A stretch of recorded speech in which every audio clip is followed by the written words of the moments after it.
Battle for the seat being vacated by 17-term Congressman Frank Wolf has emerged as the top race to watch here in the Washington area.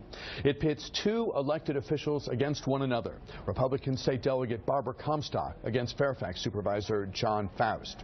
Polls show her in front, which may explain, at least in part, her reluctance to do interviews. Mr. Foust has been willing to join us here on NewsTalk in the past. He joins us now today. Welcome back. It's good to have you with us. Thank you. It's a pleasure to be here. Our voters are the residents of Virginia's 10th Congressional District who will have a new congressperson come January. Are they getting the sort of discourse, the engagement of the candidates separately and together that they deserve? Well, they unfortunately are not. My opponent, Barbara Comstock, has failed to appear at numerous opportunities for both of us to speak and engage. It's just a shame. The voters deserve more than they're getting from Ms. Comstock. Why do you think? Well, I think she has a record that is hard to defend. It's an extreme partisan record, a record of hyper-partisanship in Washington and in Richmond, voting against women's health care issues, voting against the transportation bill, voting to slash funding from education. She is wise to hide from her record. She seems so enthusiastic. I mean, she's done a lot of TV over the years. She has done a lot of Fox, and she's been on radio shows, and some people consider her an enthusiastic critic of the Clintons. And she seems to bring passion to those encounters. Why do you think that doesn't extend? I talked with a reporter who the other day who told me she's a fabulous campaigner. That was this reporter's view, and she's baffled that Ms. Comstock isn't out there more, given the enthusiasm she does bring when she does go on radio or television. Yeah. Well, see, the enthusiasm and passion that she has brought to television in the past served her well, because she was pursuing or advocating for truly hyper-partisan positions. She was attacking, trying to, destroy the reputation of Bill and Hillary Clinton and others. So, for that role, getting on Fox News served her very well. But now she is trying to win the majority of voters in the 10th Congressional District. And it no longer serves her well to expose herself and her positions and her past. There have been debates. I moderated one of the debates. Have these been broad opportunities for questioners to engage her on a wide range of issues? Well, they have not. She insisted that in order to debate, that the forums had to be in front of chambers of commerce, and that the only issues that the questioners were allowed to ask were related to business issues. Nevertheless, she was able to display her hyperpartisanship and her insensitivity. At one point, referring to immigrants as Federal Express packages. At another point, lecturing me that she was running for the House of Representatives and not for the Supreme Court, and so that her position allegedly on women's health care issues wasn't relevant. We all know better than that, but that's how she handled herself in the debates. Did this sort of arrangement, this sort of setup, inoculate her from having to talk about vaginal ultrasound, mandatory vaginal ultrasound and issues of this type, as well as the Medicaid expansion question? It absolutely did not, because the business aspect of this is, in Virginia, we are developing a reputation of being anti-woman, and women are the most significant, vibrant part of our economy at this point. So for her to be voting on bills that tell women that they, well, first of all, advocating to overturn Roe v. Wade, for her to be voting on bills that require women to undergo mandatory physically invasive transvaginal ultrasounds before they're allowed to have an abortion. This is a business issue. It is, and so of course I brought it up during the debates, and she was less than pleased that she had to defend her record, which she didn't do. She has never defended her votes on transvaginal ultrasounds. She has never defended the fact that she has called for the overturn of Roe v. Wade.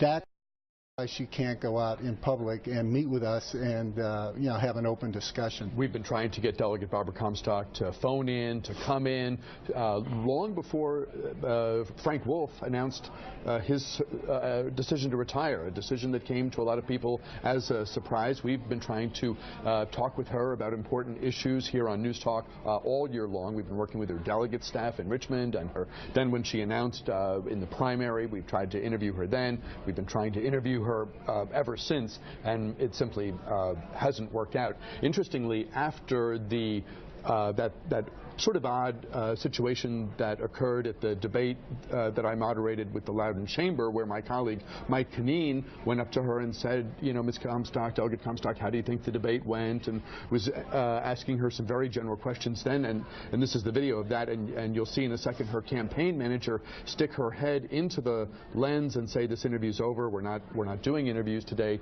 Here's my business card. We'll set up call me and we'll set up an appointment. The woman you see there in the foreground, Susan Falconer, the campaign manager, sat down next to me moments after that, and you can see Delegate Comstock is doing a really good job. We can't hear it, but Delegate Comstock is doing she's talking, she's engaging Mike, and they're having really a very pleasant conversation about how the debate went and things of that nature. Susan Falconer sat down next to me after that video that we just saw and said, we'll come in and we'll do your show. I just have to find a date. Now they're saying there is no time left between now and the campaign for that to happen, and we definitely regret that. Why are you running for this seat? Well, I'm running because I'm a very lucky guy. I was born into a working class family in Johnstown, Pennsylvania. The first member of my family to go to college. My dad was a laborer on the railroad, so I had to get a job in the steel mills and on railroad to pay for my education. Met my wife, who has similar backgrounds, now one of the most renowned physicians in Washington, D.C. The two of us have had so much opportunity and have had the opportunity to live the American dream. I am concerned that with the way the economy is going, the way education is becoming so expensive and inaccessible for a lot of people, that people just don't have the same opportunities we had. And because Washington is broken, because it is so dysfunctional, unless we change people who we send to Washington, we're not going to get back to a situation where we have, America's creating the opportunities that I know it can create. And so I decided to run, hopefully to help contribute to creating those opportunities and making middle-class opportunities available for everyone the way I had. How does any one person make a difference, particularly when you look at the House firmly in Republican hands, the Senate currently held by the Democrats but could go either way in the fall? President Obama will be there for another 24 months. Isn't it, I don't want to say naive, but because people like you, we need people like all the candidates to step forward and run. But at the end of the day, it's a bit of a struggle to see how one person makes a difference, given where Washington is. Yeah, one person can contribute to making a difference. It's going to take a lot more than one person to change what's happening in Washington. But the thing that gives me optimism is the fact that we know Congress used to work. Same number of congressmen and women, same number of senators. They were able to work it out. It's only since the hyper-partisanship, in particular the Tea Party Republicans, have ingrained themselves in Congress, that it's no longer acceptable to compromise. It's no longer acceptable to work across the aisles. We've got to change people we send to Washington. Sending Barbara Comstock would be more the same. She is exactly the type of person who is creating the problems that we have in Congress today.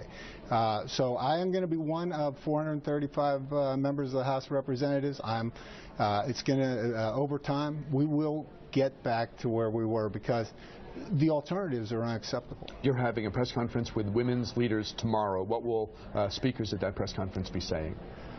I'm sure they will be commenting upon the support I have demonstrated for women's issues, particularly women's health care issues, but also issues like equal pay, where Barbara Comstock has said equal pay for equal work is a left-wing agenda. That's, we have to have, we have to eliminate all discrimination in this country, whether it's against women, whether it's against race, you name it.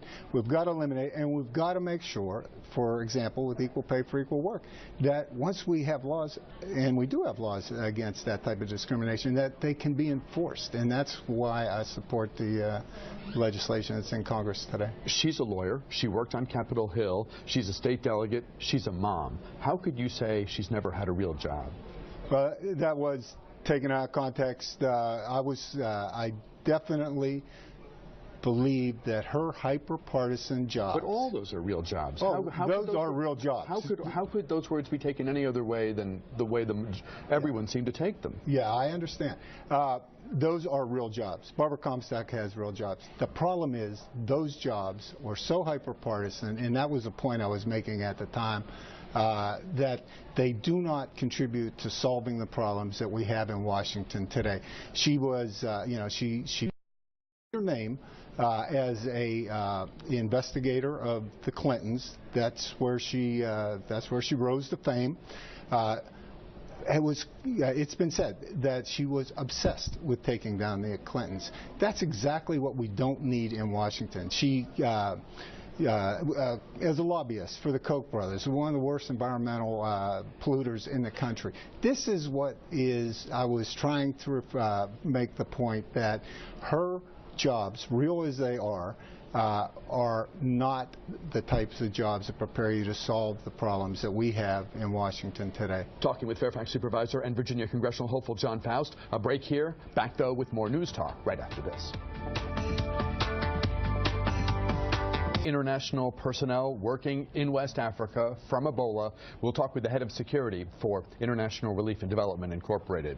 Right now, though, let's get back to our conversation with John Foust. He's running for the House seat being vacated by Frank Wolf, who is retiring. His opponent, Republican Barbara Comstock, has declined numerous invitations to appear here on the program. If I'm a voter in the Virginia 10th, then I may recognize the names of the candidates running, but I don't have a strong connection to either of you in terms of your background or what you're advocating going forward. Why would I not look at the fact that, let's face it, Frank Wolf has served a long time.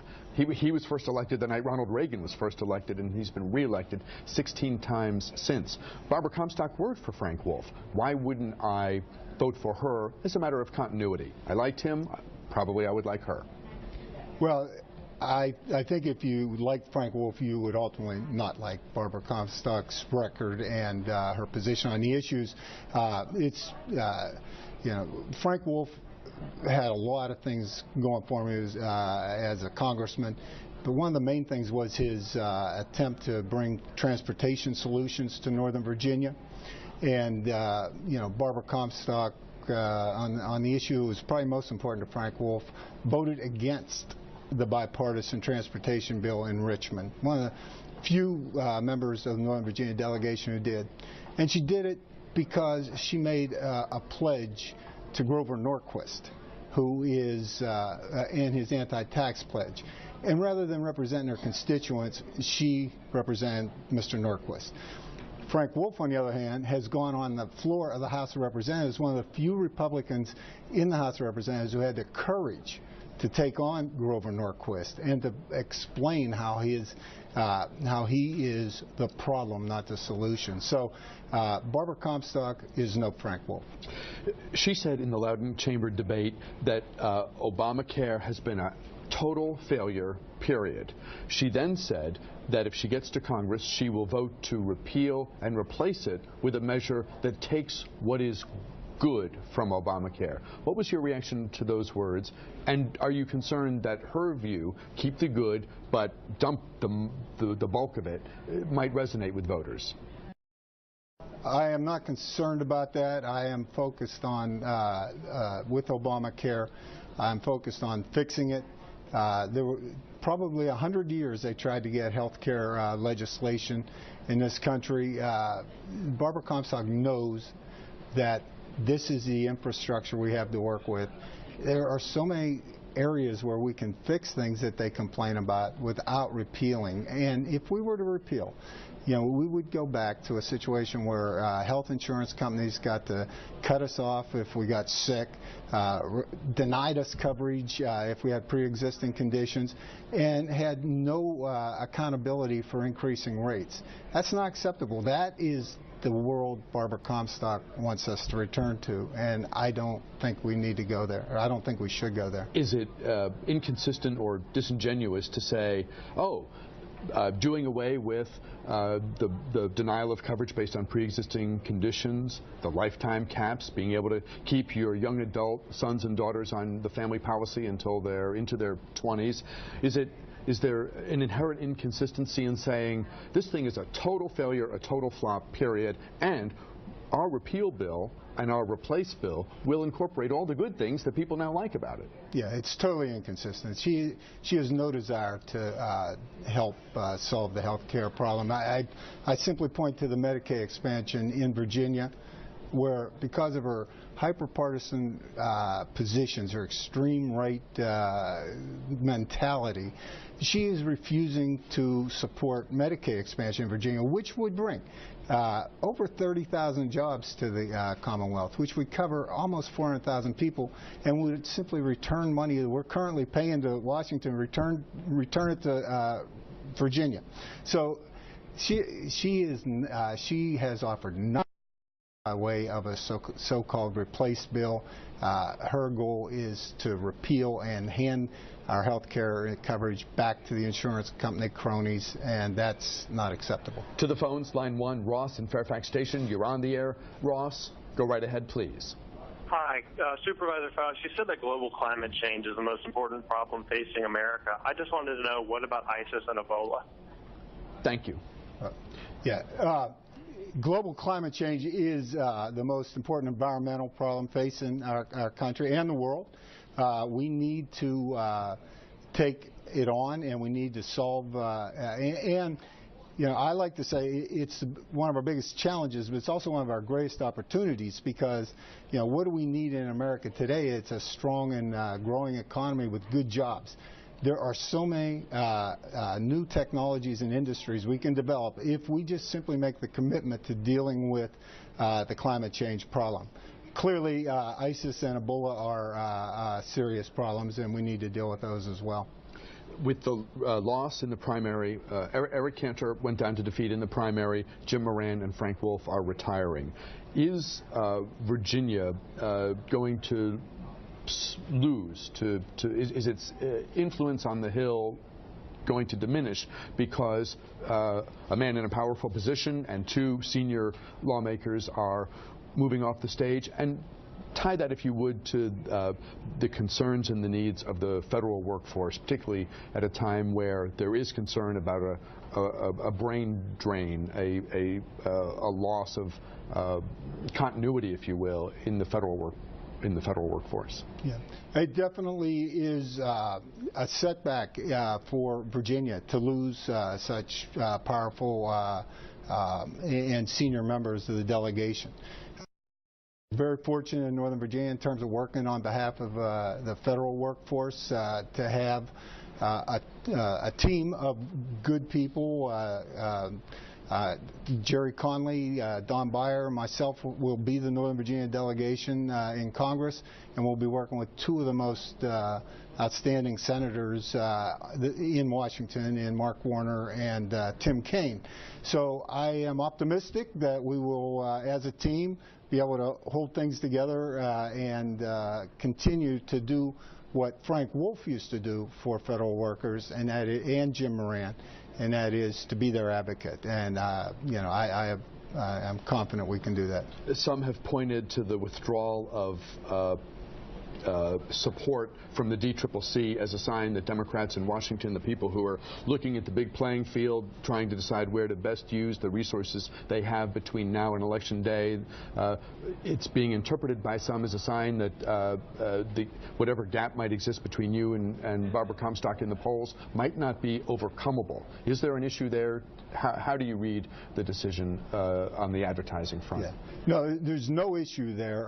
The polls demonstrate that we're within the margin of error. I mean, this is one of the closest races in the country. The DCCC, as does the Republican counterpart, they move money around at the end of races, and they play, war games, going after different seats. And the Republicans decided apparently to go after several incumbents, Democratic incumbents. Money is moved to those races. We still have more resources than Barbara Comstock. We have polls that have us tied. The momentum's on our side. We closed a fairly significant gap because of her, appearances on Fox News and her attacks in rural battling the Clintons, trying to, demonize the Clintons. She had better name recognition to me, and so we have closed that gap. The momentum is all on our side. The more people learn about her record and her opposition to women's health care issues, and the more they learn about my fiscal responsibility and hard work on the Fairfax County Board of Supervisors, the more they're coming to us. So you're saying that when she is out doing media, that your fundraising ticks upward? When she's out doing media, my fundraising takes upward? I'm not sure. Did I understand you rightly to say that because of, you were talking about tradition, you were talking about interviews she's given over time. Over time, not in this election cycle. Yeah. I mean, you see one of her interviews in our commercials that we've been running on TV, where Gotcha. she was on MSNBC and saying that she wants to see Roe v. Wade overturned. I misunderstood part of what you said. We'll squeeze in one more call. Interesting number of interesting volume of calls today. Line 3, Donna in Fairfax. You're on the air. Not a lot of time, Donna, but hi. What's on your mind today? Yeah, first I want to mention that Barbara Comstock has been out taking her message directly to the folks in. We hear you. Keep talking. And that she has been focusing on the issue, that Mr. Foust would continue to focus on the issues than what's on the lower half of a woman's body. And I'm also asking him, why is he so giddy about getting the appointment of Cosmopolitan magazine? So a reference to Women's Anatomy and the Cosmopolitan magazine endorsement? I'm not sure I followed all that. But I'm not sure if the caller was trying to suggest that women's health care issues are not important, then I couldn't disagree more.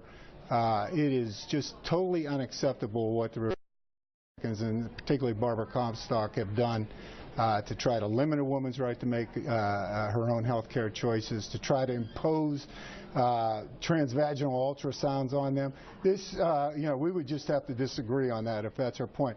In terms of giddy, over Cosmopolitan, I'm having a hard time thinking of the last time I would refer to myself as giddy. However, I am very, very pleased to have that endorsement. If you read that endorsement, it is just absolutely lays out the case against Barbara Comstock and why she is bad for women and why the Cosmopolitan has endorsed me. Fairfax Supervisor and Virginia Congressional hopeful John Foust.